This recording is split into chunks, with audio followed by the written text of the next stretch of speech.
विजयनगर राज्य के राजा महाराज कृष्णदेव राय बड़े ही जनप्रिय राजा थे, क्योंकि वह हमेशा जनता के हित और भलाई के कार्य को किया करते थे। इससे जनता में उनका बड़ा ही सम्मान था।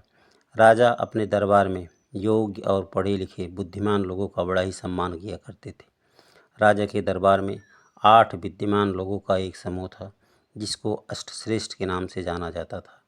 इस अष्टश्रेष्ठ में तेलानी राम नामक एक बड़े ही योग्य और विद्वान वेदों के ज्ञाता ब्राह्मण थे, जो अपनी वाक्पटुता और कुशल बुद्धि के लिए जनता में बड़े ही मशहूर थे। राजा भी उनसे बहुत ही प्यार किया करते थे, परंतु दरबार के अन्य मंत्री यह देख के तेलानी राम से बड़ी ही ईर्ष्या रखते थे। वह मौका ढूंढते थे जिससे तेनालीराम को दरबार में बेइज्जत किया जाए और उसको अपमानित किया जाए, परंतु ऐसा करने में वह सफल ना हो पाते थे।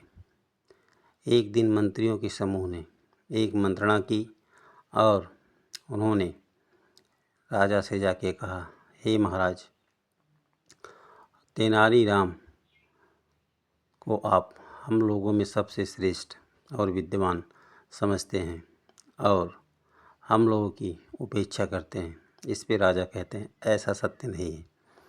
तेलानीराम वास्तव में ही तुम लोगों में सबसे ज़्यादा योग्य है।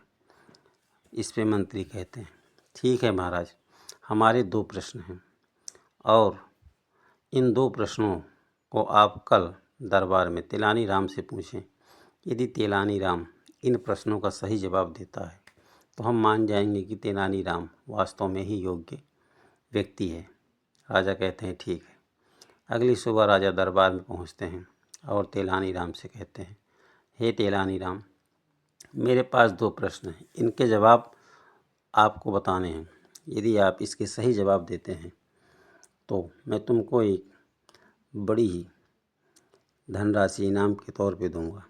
तेनालीराम कहते हैं, महाराज, आपके प्रश्नों का जवाब देना तो मेरा काम है। इसके लिए इनाम की मुझे कोई आवश्यकता नहीं है, क्योंकि मैं राज्य का सलाहकार हूँ। आप अपने प्रश्न पूछें, मैं आपको यथासंभव जवाब देने का प्रयास करूँगा। राजा कहते हैं, तेलानीराम, मेरा पहला प्रश्न ये है कि 2 व्यक्ति हैं, एक घने जंगल में हैं और जंगल में आग लग जाती है। दोनों व्यक्तियों में एक व्यक्ति अंधा है, जिसको दोनों आंखों से दिखाई नहीं देता है। दूसरा व्यक्ति, जिसके दोनों ही पैर कटे हुए हैं, वह चल नहीं सकता है। अब बताओ, इस भयंकर आग में से दोनों में से कौन सा व्यक्ति बचेगा? यदि कोई बचेगा तो कैसे बचेगा? तेलानीराम कुछ देर सोचते हैं, फिर कहते हैं, महाराज, दोनों ही व्यक्ति बच जाएंगे। इस पे राजा बड़े ही अचंभित होते हैं और कहते हैं, वो भला कैसे? तेनालीराम कहते हैं, महाराज, जो अंधा व्यक्ति है अपाहिज व्यक्ति को अपनी पीठ पे ला देगा और उससे रास्ता पूछ के आसानी से जंगल की आग से बाहर जा सकता है। राजा इस पे बहुत ही खुश होते हैं, कहते हैं, ये तो ठीक है, मेरे दूसरे प्रश्न का जवाब दो। तेलानीराम कहते हैं, महाराज पूछिए। राजा कहते हैं, मेरा एक मित्र था जो सोते वक्त सपना देखता है और सपने में वो जंगल में शिकार करने जाता है। अपनी सिपाहियों से भटक के वो जंगल में अकेला हो जाता है। तब 2 शेर राजा का पीछा करते हैं। राजा अपनी जान बचाने के लिए भागते हैं और भागते भागते वह एक ऐसे मोड़ पे पहुंचते हैं जहां आगे खाई थी। पीछे घूम के देखते हैं तो 2 शेर उनके पीछे अब भी लगे हैं। यह देख के मेरा मित्र इतना भयभीत होता है कि वह स्वप्न में ही मर जाता है और वास्तव में बिस्तर पे भी उसकी मौत हो जाती है। अब बताओ कि ऐसा क्या हुआ जिस वजह से मेरा मित्र मरा? क्या मेरे मित्र के बचने की कोई संभावना है? क्या वह बच सकता था? इस पे तेलानीराम थोड़ी देर सोचते हैं, फिर मुस्कुरा के बोलते हैं, महाराज, आपका तो मित्र आज भी जीवित है। इस पे राजा बड़े ही अचंभित होते हैं, कहते हैं, ये क्या कह रहे हो तुम? तेलानीराम कहते हैं, हाँ महाराज, आपका मित्र जीवित है। तो राजा कहते हैं, क्या मैं झूठ बोल रहा हूँ? तेलानीराम कहते हैं, नहीं महाराज, आप नहीं झूठ बोल रहे, परंतु आपकी कहानी झूठी है। राजा कहते हैं, तेनालीराम, तुम ये क्या कह रहे हो?